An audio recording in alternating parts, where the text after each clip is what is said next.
That's okay, it's just a video. Okay, well, But I can play it from there. Right? yes, it's on the desktop, so we're good there. Okay, so let me get this back. Here's the phone right now. Okay. Sir, I'm bringing you back online. Okay, You are ready to rock. Thank you. You're welcome. We got people in here, so. And so this is the event certificate. Yep, Do you think? I got to see it. And this is, Yep. And Awesome. This is information. no, what I'm gonna do is, Pull it out. right now, I'm just gonna pull it out. Good. Because we have the long clip. Yeah, it's a little bit, but I was in here before. Testing, 1, 2. You're the man. Testing, 1, 2. All right. Testing, 1, 2. Room is yours. Testing, 1, 2. Have fun. Okay, great. Thanks, y'all. Okay. Welcome aboard. I guess this lecture is launching the weekend's activities here. My name is Keith. I'd like to welcome you aboard. I was here last year, and real briefly, the crowd so far this year seems a lot higher than in previous years. So we've only got 45 minutes, so I want to get down to a lot of information and hopefully knowledge for you. Just a little bit of an intro about myself and the nature of my talk. I've been doing research for a few years now in the subject of ancient civilizations communications. I started out in North America, a big study of Native America and petroglyphs, or rock writing, which is the name for it. So just a brief introduction about myself and what my activities will be coming up for later this year. Oh, this is my books. I do have a vendor booth, and I'll be here all weekend. And I'm also speaking here tomorrow, probably on the same subject if you like it. So this is my new title. You can't see that, can you? The green dot? No. Okay. I can point, I'm close enough. This is my new title, just came out a few weeks ago, and I can give you some details about it at my table later this week, because I do have an awful lot of information to cover with you here today. So this is going to be part of my research activity for this year coming up. In June, I have an archaeology expedition booked with a good friend of mine, Robert Schock, archaeologist from Boston University. We're going to the pyramids for 2 weeks, doing some deep dive and learning some things, and hopefully picking up information to add to the Rosetta Stone of knowledge, which is the purpose of my particular research, which incidentally is going to be a lifelong project for me. I can imagine a couple of books and some research academic papers coming out of this as I try to add to the Rosetta Stone. So my advice to you at the beginning is, if you have an interest in the subject, and what I'll be showing you here today is only the beginning. I am going to be decoding some of the petroglyph panels. For example, today I'll talk about Sago Canyon a little bit, and I'm going more as time goes on into that. Horseshoe Canyon, the Great Gallery, some of the real popular. So this is a research activity that no one's ever done before, trying to decode. So that's basically what I'm all about. But this is one trip, and then coming up in August, same venture with same crew. We're going to Turkey, Göbekli Tepe, and its sister Karahan Tepe, which is even more recently discovered. We're going to be poking around in there quite a bit. And in addition, some of the other stops, ancient Troy. For those of you that had to endure Homer's books in high school, the Iliad and the Odyssey, how much is mythology and how much is real? Troy exists, so you got to kind of wonder as our knowledge increases into the future what's going to happen. We're going to go to Cappadocia and but spend most of our time in Göbekli Tepe and Karahan Tepe, which is the new research activity there. So we've only got 2.5 weeks, so we got to pack a lot into a time period. So this is the nature of my talk today. I'm going to talk about rock writing, rock communication. There's 3 basic different types of styles of rock writing. The petroglyph, as you see here, the definition is that those panels in which they have been pecked on or scratched on the particular rock itself. Pictographs, as you can see here, are painted on. And that's the differentiation between those two. There is a third type of glyph called geoglyphs. Now, those are the, if you see on TV, the big, huge ones that you can't see from the ground, you gotta go overhead, and they are some of them hundreds of yards wide and long. Now, some geoglyphs do exist in North America, we're finding more about them, but that's not gonna be the nature of my talk today and for research activities, at least into the immediate future. So let's get into a little bit in depth about why our Native Americans did what they did, the communications that they did. Anybody in here have any Native American? Okay. I entirely understand.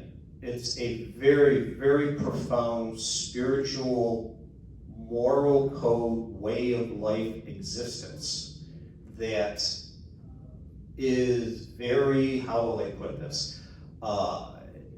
Often it's very uncomfortable to talk about certain things because of the attributions to spirit guides and the various cosmic connections and things like that. So, why am I a white person doing this? Partly to add to the Rosetta Stone of knowledge, because this is a study that is slowly, as time goes on, moving out of existence. It's being exterminated. People don't want to just follow it anymore. So that's my other purpose, is to keep the stories alive, keep the information and the knowledge alive. Not only Native America was one ancient civilization of very, very many that lived independently of each other, but also communicated in a lot of the same ways, symbolism and stuff like that. I'll get to that in a second. So why did they use glyphs? Why did they, the behaviors, the rituals that they did? The best term that I can put on it is to appease, seen, which could mean ETs, unseen, which could mean spirits, and or deified forces that filled occupied life with uncertainty, tension, and or terror. Again, being extremely spiritual, and they had to rely on the spirits and appeasing or in some ways praying to them to get good things such as good weather for good crops, bring an abundance of animals for a great hunt, solve a medical problem, medicine men, whatever, a variety of topics with that. But there was a very, very strong holistic spiritual connection that existed amongst Native American and all the ancient civilizations, the Egyptians, Sumerians, Aborigines, and whatnot. So a little bit of a history on the rock writing phenomenon. This is a photo, not a photo. This is a petroglyph, no, a pictograph. It was actually painted on in a cave in France, circa 13 to 15,000 before the Common Era. Now, there is cave writings that exist going back 30,000 plus, and actually more, 40,000 years ago. As time goes on, we're finding more. In North America, the table chart timeline of various styles of rock writing kind of begins, before this, there's the Clovis period, which goes back 10,000 BC, 15,000, and now in some cases we've just found up to 25,000 BCE. So, but the most modern times, or post-Ice Age times, the oldest are defined as the Archaic style. They existed, they've been dated roughly to about 8,000 years ago, 8,000 BCE till about 2,000 or so BCE. Then we have a little more modern Barrier Canyon, which, as you notice here, those are petroglyphs, those are scratched down. And, here we go. Barrier Canyon, the next most modern, and these are pictographs, the paintings and the extremely spiritual and ghostly-like panels and stories. Their timeline went from about 6,000 BCE till 2,000, 1,000, but as you'll know, or as I'll note, a lot of interlapping between different styles. In other words, one style didn't die out and the other one instantly was created. They kind of morphed into each other. preceding the basket maker phenomena. There was 3 different ages of basket makers, going from roughly upwards of 1,000, 2,000 BCE until about 1200 AD.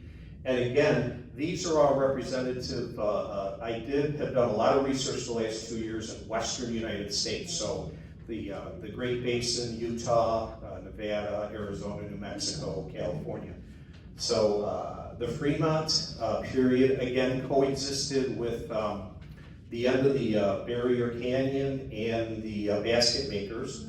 And the Fremont term of existence went from about a few hundred BCE till about, again, 1200. The Anasazi was a very, very important, influential group. And again, the different tribes lived together, so there's overlapping of time span. They went till about 1200, 1300 or so. And then the most modern we have are the Utes, which didn't begin until roughly about 1200, when all of a sudden the Anasazi Empire disappeared, the Mayan Empire in Mesoamerica disappeared. The Ute style became the predominant style after them. So let me get into some of the dynamics about decoding, or getting into being able to read and interpret rock panels themselves. One basic conclusion I would like you to take from this, to carry on, is that it's not rock art. Modern culture, including archaeologist authors in their titles, say the rock art of New Mexico. It was a very profound, extraordinarily, well, it's complex, but informative way of communication using symbols. In their world, a symbol can mean more than 1,000 words. And symbols, as I'll mention to you here coming up, are they can be used in different contexts, in different situations. And again, context is very important. There's cultural context, because the different tribes use the same symbol for slightly different concepts, ideas, and meanings.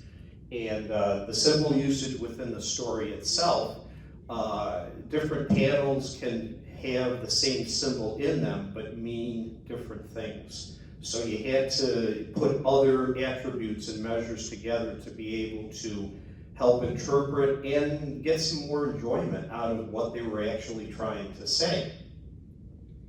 So the purposes of a particular symbol, real quick, they can be used to identify, to describe, or to create value. Now, the last one, creating value, has more of a modern tone to do with economics, trading, things like that, where I'm not too much interested in that. The focus of my research has to do with all the cosmic connections, to do with, for lack of a better word, star people, Kachinas, extraterrestrials, and the spirits that the Native American cultures depended upon existentially for their lives to continue on. The style of symbol usage, we use this today. It's the title of it is called ideographic, and it's a 2-step process. An observation comes into your brain, you interpret it, and then in the 2-step process, you immediately respond to it, such as writing, putting a symbol on a panel, or not having to speak a written language or written words or whatever. That is an example of a 3-step type of a process. We use the 2-step, the ideographic today. Go out on the road, go out to the airport, you see all the symbols around you. In the hotel, you'll see different symbols. You don't need words. You see the symbol, it's universal. People from Australia or all over the world can see some of these symbols and know exactly what they meant.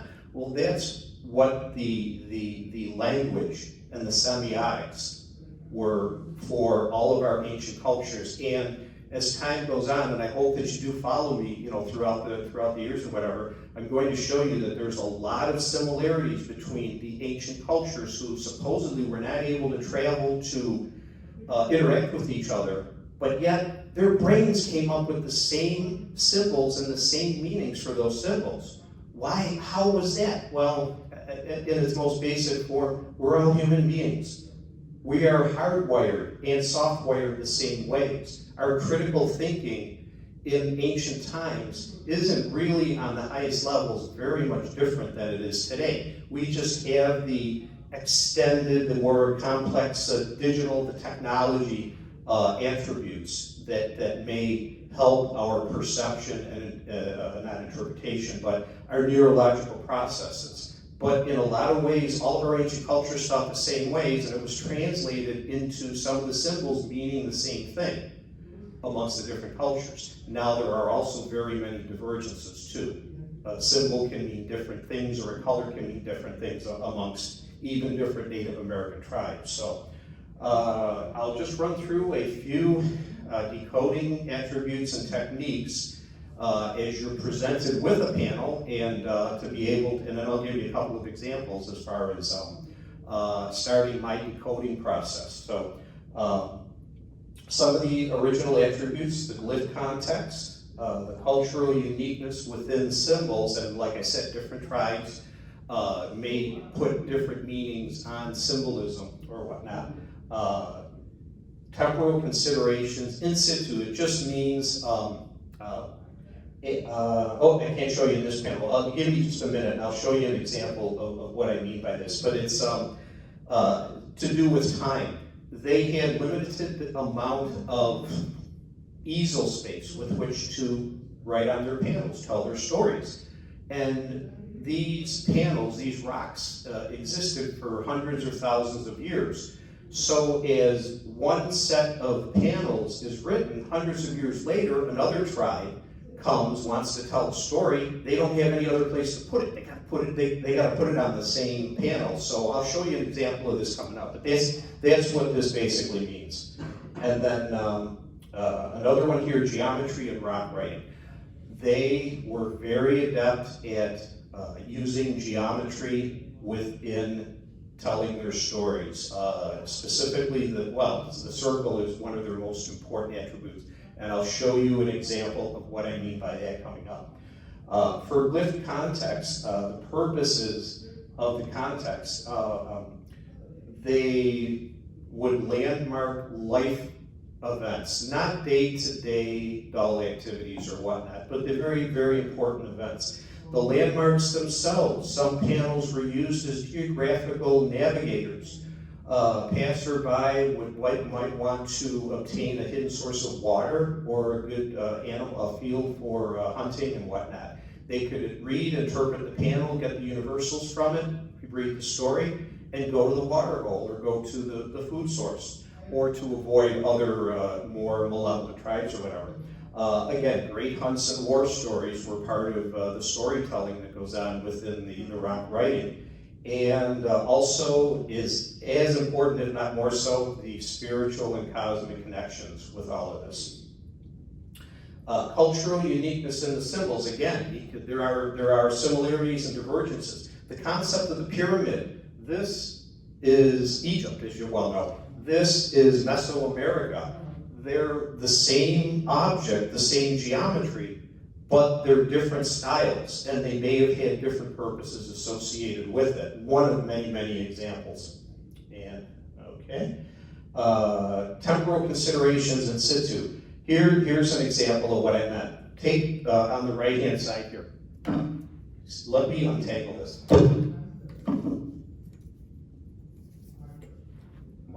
Much better.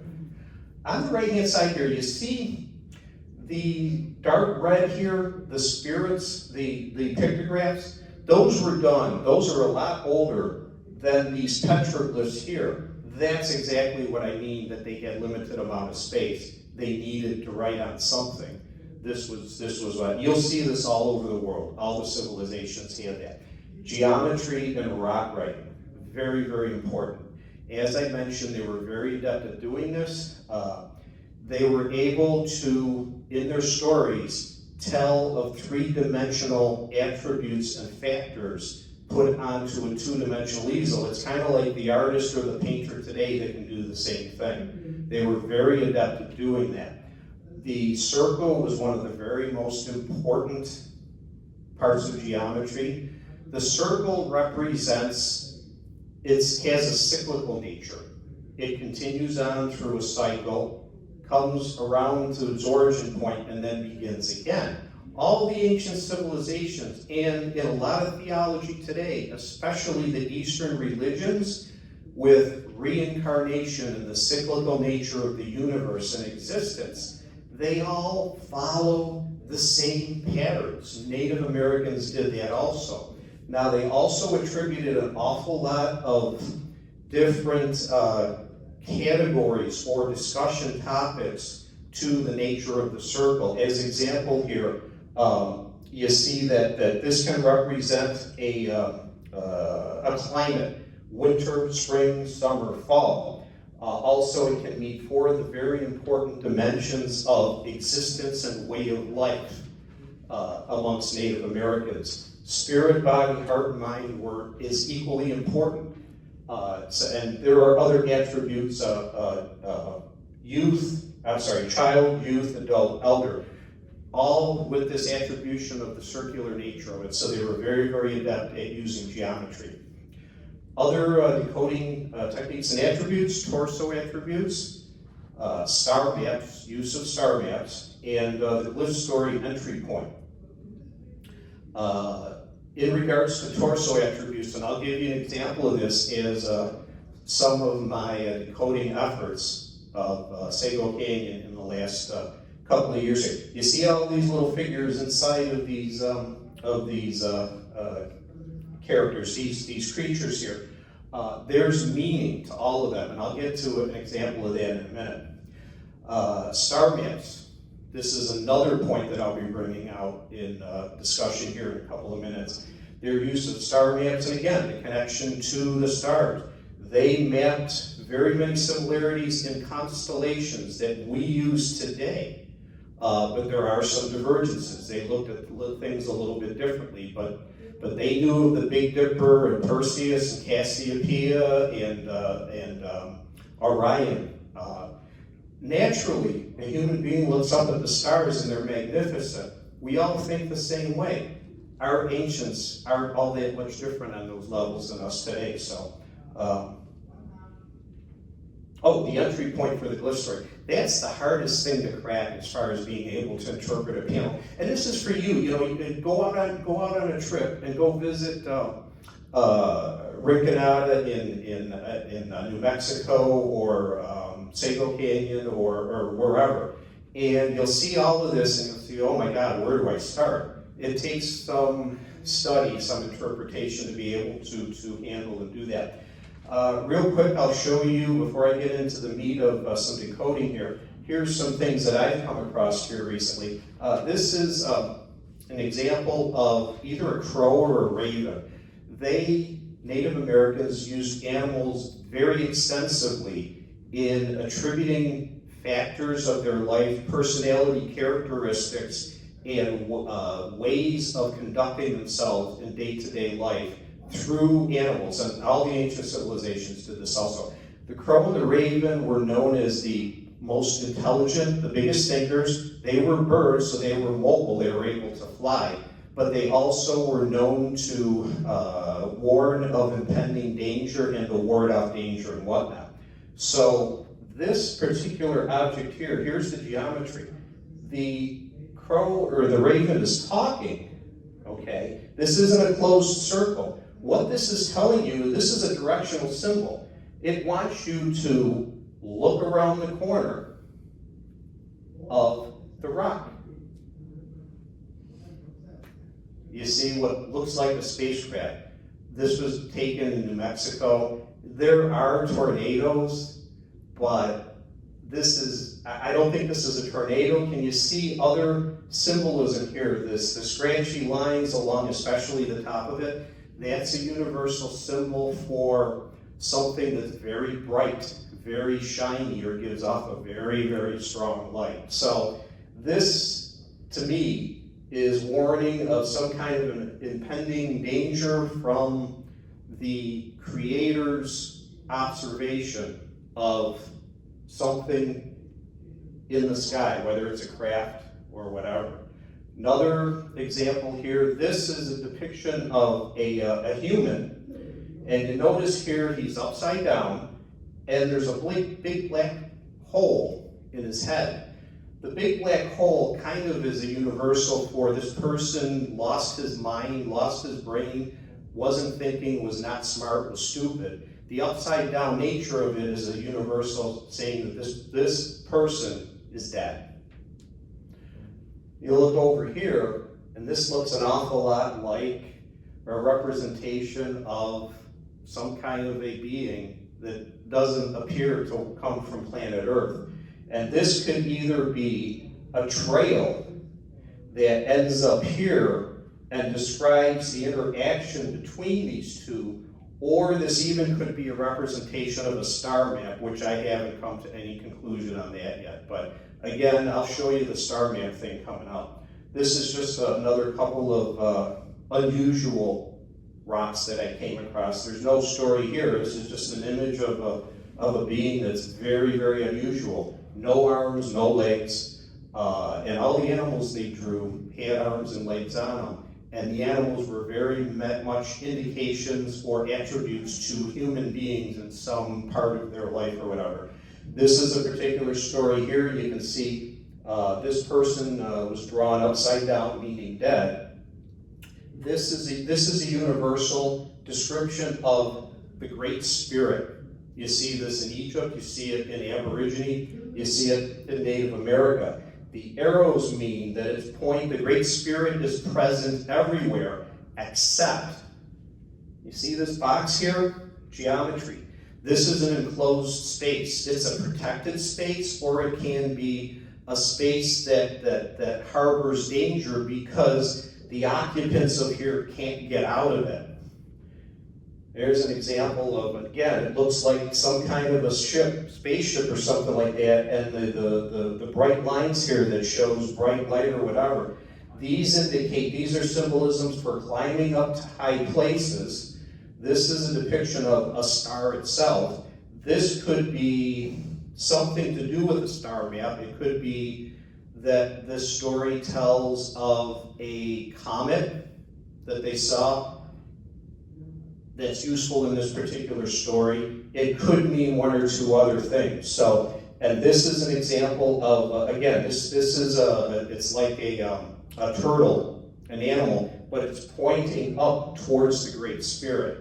So again, the correlation between use of animals and human attributes can describe this as saying that this occupant is dead, but he seems to be pointing downwards, so he has no relationship or fell out of any relationship with the Great Spirit. And maybe the author of this panel depicted this as meaning, okay, this person had a long life. That's a characteristic of turtles back then. They were lived very long lives, and this person actually passed on to the next life, to the Great Spirit here. And here's some other interpretations here of potentially mountains, or this could even be part of the Milky Way as attributed and in connection with the Great Spirit here. So let me move on. This is hard to see. One more example here. This is, boy, it looks an awful lot like an ET. Whoops. Okay, here we go. Thumb's a little heavy. I found this in the McConkey panels in northeast Utah. So again, doesn't look human at all, not at all. Okay, we're going to move into a couple of examples of my efforts to decode. Again, as I mentioned, I was in Sango Canyon quite a bit this past year. So there's 3 big panels that exist there. This is the Fremont panel, as we've seen before, and this is a main panel of Sango Canyon. Now, I only have time to go into this part of it here, this particular part of the panel on the left-hand side.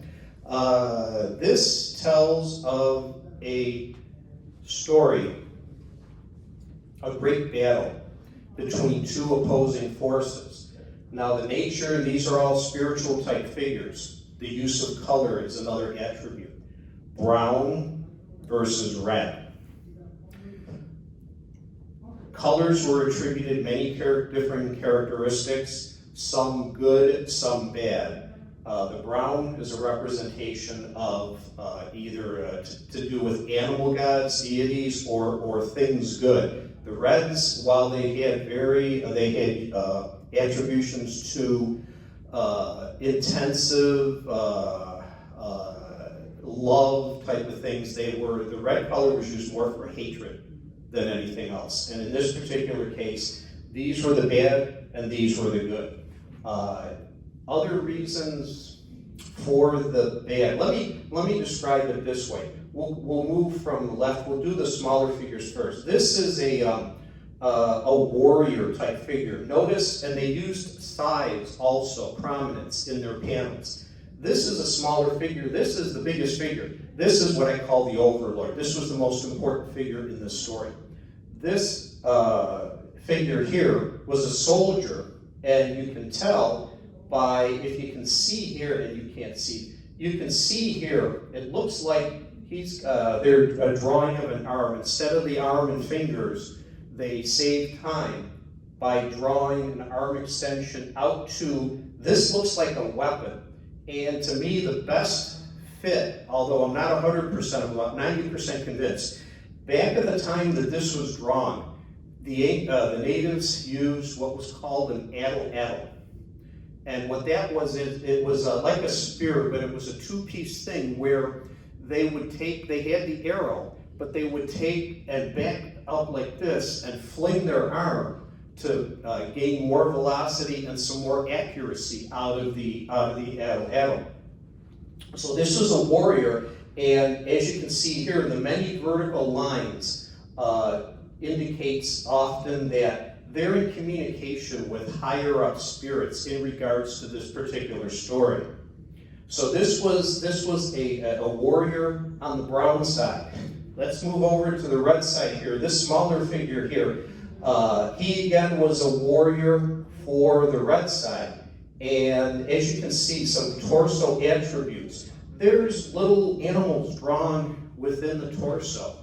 But for the reds, all the animals are drawn upside down. That is an indication of bad. The animals involved, again, they were correlated with humans in this particular story. The animals all drawn down, meaning bad, meaning they died. You know, again, the attribution for being dead. And as you'll see in here, and I'll key in on this in just a few seconds, this is the overlord who has similar attributes, except it's hard for you to see. You have to come close, and I've done image enhancement to be able to tell you this information. That there's some figures within the torso of humans and of animals, but they're upright. So that's a representation of good, and kind of can give you an indication that who won the battle is the most important question. Well, I think it's the Browns, and also the factor that the overlord is the largest figure of all of the four in this photo. Another attribution here, you can't, there's very small extensions of arms in a particular motion. And this is an example of the use of sign language to be able to depict and tell part of their story. The sign language for this, now I gotta do it with the right hand because it is universal. The symbol like this means many adverbs and adjectives, but amongst them, in this particular context, means war, means bad, means I'm coming to seize, I'm coming to take control, whatnot. So that's as you can see here, the overlord has these characteristics. Now, let's go to this one, and I did show, here we go. You can see similar things here. You see all the torso attributes. The animals upside down. Here is a picture of a hand, and right next to it, it's hard to see, but there is a picture of a human who is upside down, and he's something coming out of his mouth, an extension meaning that he was talking or that he was communicating of some sort throughout the course of this particular battle. Again, upside down meaning that this and again, with the attributions of the red color and whatnot, this was a bad creature, this was the bad side, and many humans died as a result of interactions with this particular. You can see the right arm extension here again, the warlike, the hatred, the bad element of this. It's not a good scene. There's pictures of animals, and notice that they're all looking towards the overlord. There's the connection between the relationship. If the animals were looking the other way, well, that would lose a little bit in the translation. So the attention and what's drawing the story together in part is this: the animals looking towards the overlord. These other extensions here are also sign languages for basically this being was known as a bad or a fake medicine man in the story, which again, attributions to being the bad side, so to speak. And above here, there's a picture of a human figure whose hands are upraised, like that. And that's a universal, they use it today. If I was to show you this, you probably would think that means you're praying. And that's what this figure meant exactly back then too. So the big attribute here is this particular thing here. I've done the studying on it. Again, this looks an awful lot like a craft of some kind. And this is a depiction of what I believe is a star map. Whoops, okay, I lost it. This is a perfect fit for either of these two constellations, Perseus or Cygnus, which could mean that's the origin of where these particular creatures in this site actually came from. Let me give you, I'm running out of time, so I hate to rush through this, but let's go through one other example here. This is another panel in Seco Canyon. And as you can see here, it's very busy, but we're only going to talk about this part of it because there are separate stories involved in this. And this will involve what's called the Tree of Life. That's the moral code that they used back then. All the ancient civilizations, the Hindus, the Bodhi tree as a path to enlightenment, the Tree of Life. Egypt, life, heavens, and the afterlife. Christianity, Judaism, all the Abrahamic religions. The universal theme in our universe, love, hate, good, bad, is present in all of these. And all human beings, civilizations, need some kind of a code, a compass with which to live, to exist by. This was the Native Americans' choice. This is a medicine wheel, which again, the attributes to the Tree of Life, growing up, the roots, the branches with the leaves, and reaching up eternally towards the sky, and the use of the circle in a cyclical nature to describe continuations on through their existence from generation to generation. Here's a lot of color attributes, real quickly: brown, blue. They all meant the same things in a lot of tribes. Sometimes the color was shifted a little bit different in meaning, but for the most part, the big takeaway is that color was very important in their use. Here are all the dimensions that they use for their moral code compass to live the Tree of Life. Rebirth, individual growth, family roots. These were all characteristics that were extremely important to Native Americans, and I think to every human civilization. Fertility, perpetuating the species. Peace, harmony, and balance. Most important is the interconnectedness between all of these different aspects. And that was their moral code, that to be a good citizen, they had to practice all of these things. And they were very strongly connected with the cosmos, with the spirit, with the stars up above, and with ET. So this is the depiction of the Tree of Life. I separated it here: underworld, Mother Earth, terrestrial world, where we walk on, and the sky world, Father Sky. This was drawn with these attributes in mind. I'll show you here in the underworld. This is a depiction of a human who's attached to the animal. and they are progressing from the underworld into the terrestrial world. You can see the lines being drawn vertical, meaning action upwards. They're moving into the terrestrial world. This could mean the beginning of a new cycle of life and existence. In many tribes, the Hopi, they're very famous for 4 cycles of life. Life exists, then it's all exterminated, then it happens again, it's exterminated, and with us, popular is the Great Flood. Wiped out life on Earth, we're in a new cycle. That's what this could very well represent, is a new cycle of life. This figure here, this is a person his legs are pointing towards the terrestrial world, but he's outside of it. But there's a line here that connects to within the tree. That figure is searching. He's wayward. His way of life is he's searching for something better, moving into the tree of life there. Okay. Now I want to point you up. There's going to be a star map in here, and then there's going to be these figures here.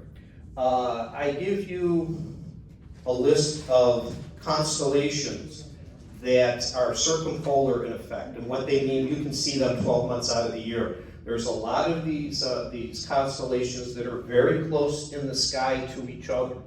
Now, as you can see here, okay, yep, this is the one.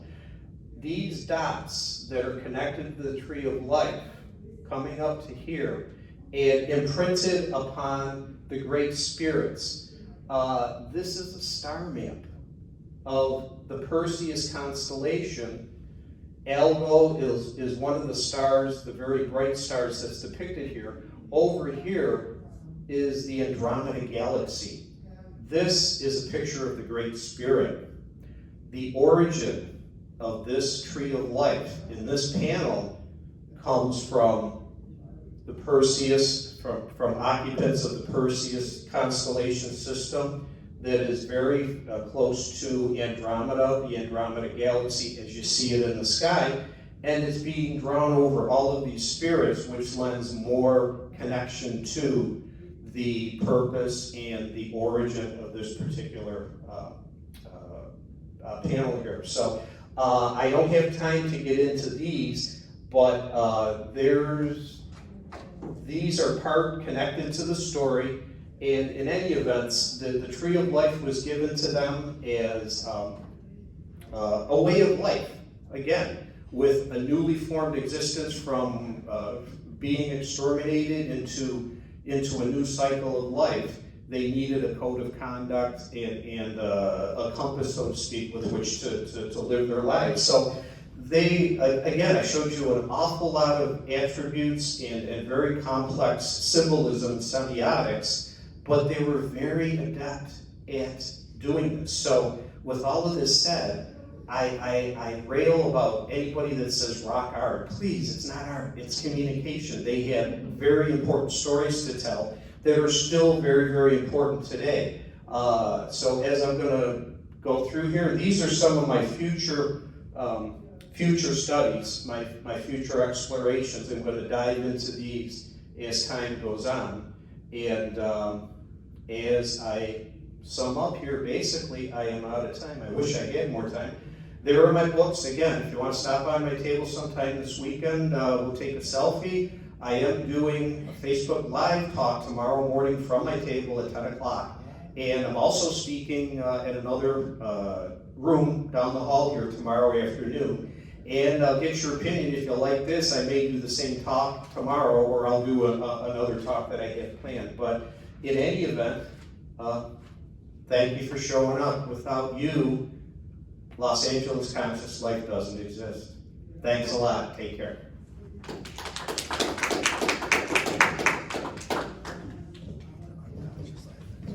Lots of stuff going on.